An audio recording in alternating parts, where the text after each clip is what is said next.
Let's talk about NPC vendors. There are several non-player character owned and operated shops throughout Britannia hawking wares ranging from alchemy potions to reagents, fish, cookies and cakes, weapons and armor, to potatoes. This is one of the pivotal factors tied to the Ultima Online economy that makes the game great. Of course, there are several player-owned vendors too. I'll talk about those at a later time. For now though, when you first enter the game or have a new player wylwrk profile to set up, there are a few items you may want to pay attention to that help alleviate some of the mundane tasks associated with vendoring. First, open your wylwrk and go to the Agents tab. Now on the drop-down list, find the Sell option. To deter the automated exploitation of mass selling, a coded restriction of 5 items sold at a time is in place. Due to this, you must click the Max Sell button and change the number to 5. Now add items to the list, for example, arrows.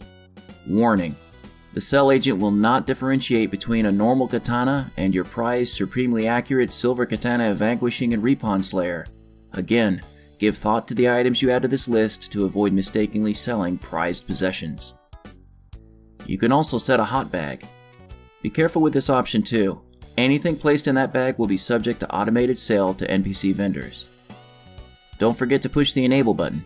You may re-enable or disable this at any time.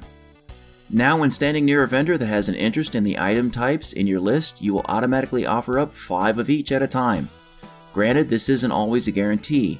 Each NPC vendor will react to your offer based on the current stock of the item you're trying to sell to them. For example, a vendor may buy the maximum amount of your particular item, a partial amount, or not be interested at all based on the recent interactions with other players.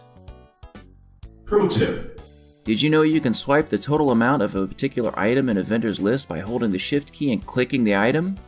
Be amazed! While you can buy anything you want from a vendor, the most popular items are bulk commodities like ingots, wood, reagents, bottles, blank scrolls, etc. You should be aware that you can buy items like this at a discount if your character belongs to the same NPC guild as them. For example, to get a discount of 1 gold per black pearl or blood moss purchased from reagent shops, join the Mages Guild.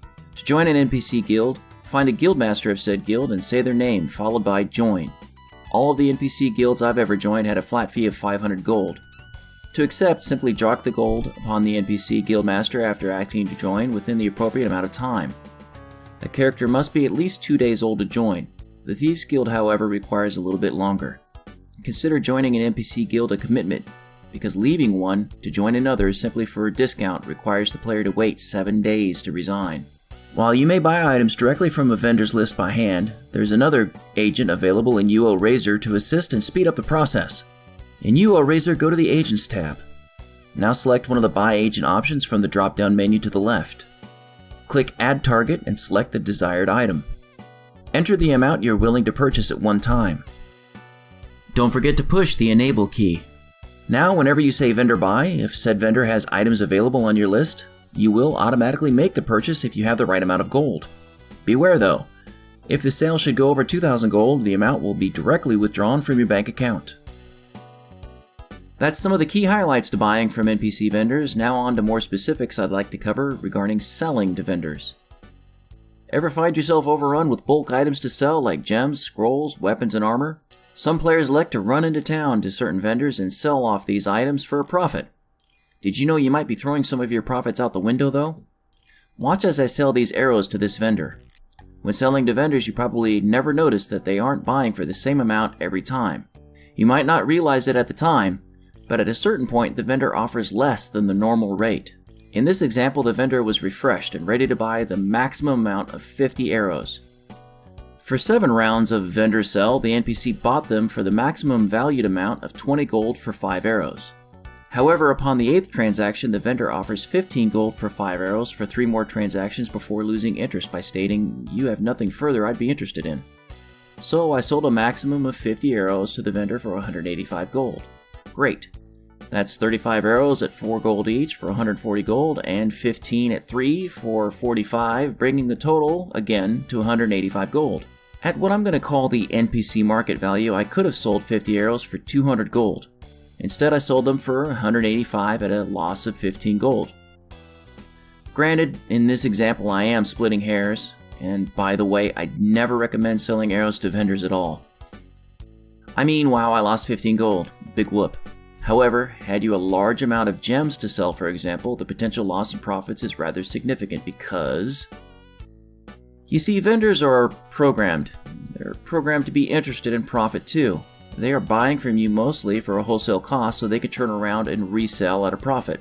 At a certain point, they become less and less interested as the volume increases. You can check this out for yourself for numerous items and see the drop in buying price varies from item to item. There are some items that drop 3 or 4 times by a significant amount before the vendor won't buy anymore. In summary, you could go from 80,000 in gold from NPC vendoring your bulk treasures to 100,000 simply by traveling to numerous NPCs and selling the right amount at the right time for the right price drop, or just before the price drop. And now you know. Good luck and have fun!